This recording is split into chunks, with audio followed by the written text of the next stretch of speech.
हाल ही में अमेरिकी president Donald Trump और रशिया के प्रेसिडेंट व्लादिमीर पुतिन की अलास्का में मीटिंग हुई। इस मीटिंग के बाद एक बड़ा डेवलपमेंट देखने को मिला और वो डेवलपमेंट था कि पूरी जियोपॉलिटिक्स का ध्यान भारत की तरफ केंद्रित हो जाना। अब आप कहोगे मैं क्यों बोल रहा हूं ऐसा? इस मीटिंग के तुरंत बाद कुछ ऐसी गतिविधियां हुई जिसके कारण यह कहा जाने लगा कि इस पूरी फिल्म में भारत एक मेन एक्टर के रूप में काम कर रहा है। जी हां, बात सही है। मैं आपको समझाने की कोशिश करता हूं, जरा ध्यान से सुनिएगा। देखिए, जैसे ही ये मीटिंग खत्म हुई, ऐसा बताते हैं इस मीटिंग में कुछ ऑब्जेक्टिव नहीं निकले, लेकिन एक बात तो है, इस मीटिंग में डोनाल्ड ट्रंप कहीं ना कहीं रशिया के समर्थन में दिखे। उन्होंने वही बातों को दोहराया जो व्लादिमीर पुतिन चाहते थे। यानी कि पूर्ण रूप से आप कह सकते हो कि इस मीटिंग का आउटकम जो निकला वो रशिया के पक्ष में निकला। उसके बाद बताते हैं ऐसा कि भारत के प्रधानमंत्री और रशिया के राष्ट्रपति के बीच में कुछ बातें हुई और पूरी जो भी डिस्कशन हुआ उस सारे डिस्कशन को दोनों नेताओं ने डिस्कस किया। उसके तुरंत बाद एक बड़ा डेवलपमेंट हुआ और वो बड़ा डेवलपमेंट था कि व्हाइट हाउस के प्रवक्ता के द्वारा यह कहा गया,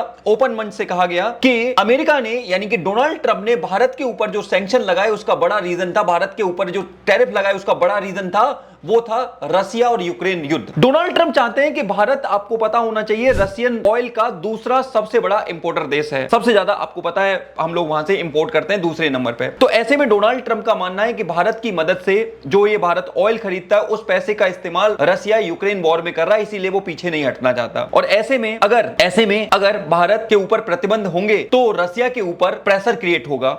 और इसी प्रेशर को क्रिएट करने के लिए जब ये प्रेशर क्रिएट हुआ तो डोनाल्ड ट्रंप से पुतिन मिलने को तैयार हुए। यानी कि भारत को टारगेट करते हुए कहा गया कि जो ये मीटिंग हुई है अलास्का में डोनाल्ड ट्रंप की और पुतिन की, वो कहीं ना कहीं भारत के ऊपर लगाए गए टैरिफ के कारण हुई है और इसी वजह से पुतिन डोनाल्ड ट्रंप से मिलने के लिए तैयार हुए। आप यहां पर एक बात समझ रहे हो, इस पूरी पिक्चर में कौन नजर आ रहा है आपको? भारत। उसके जवाब में अब क्या देखने को मिला है कि रशिया के प्रवक्ता के द्वारा एक बड़ी स्टेटमेंट देते हुए कहा गया है कि भारत एक ग्लोबल पावर है, भारत एक बड़ी पावर है और भारत वो देश है कि अमेरिका के प्रतिबंधों के बावजूद भी वो रशिया से कंटिन्यू ऑयल परचेज करने को तैयार है, यानी कि ऑयल परचेज कर रहा है। इस बात से एक बात तो क्लियर हो जाती है कि भारत के पास वो शक्ति है जो रशिया और अमेरिका दोनों को बैलेंस कर सकता है। और वो शक्ति क्या है?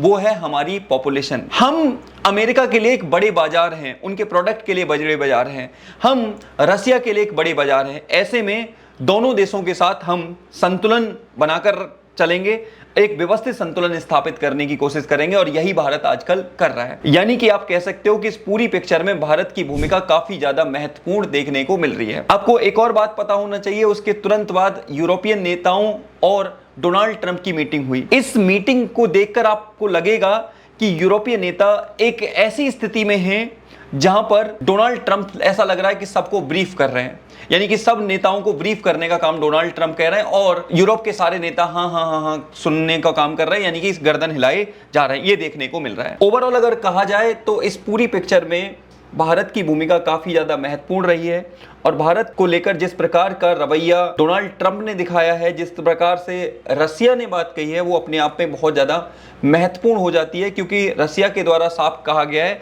कि अगर अमेरिका प्रतिबंध लगाता है भारत की किन्हीं भी वस्तुओं पर तो उन वस्तुओं को भारत अमेरिका ना भेजकर रशिया भेजे, रशिया उन वस्तुओं को परचेज करने के लिए तैयार है। मैं आपको बार बार बताता हूं कि बुरे वक्त में अगर हमारा कोई साथ देता है तो वो रशिया है और वो चाहे कभी भी रहा हो, चाहे वो 1962 का समय हो या 1971 का समय हो या कश्मीर का इशू हो या फिर इवन हमारे जो 5th जनरेशन फाइटर जेट का इंजन बनाने को लेकर हो, कोई जो प्लेन्स हैं वो ऑफर करने को लेकर हो, रशिया हमेशा भारत के पक्ष में ही खड़ा देखने को मिलता है। इसलिए भारत को भी रशिया के प्रति अपनी जो विदेश नीति का रुख है वो पॉजिटिव रखना चाहिए, जिससे कि हमारा ओल्ड फ्रेंड हमेशा हमारे साथ रहे।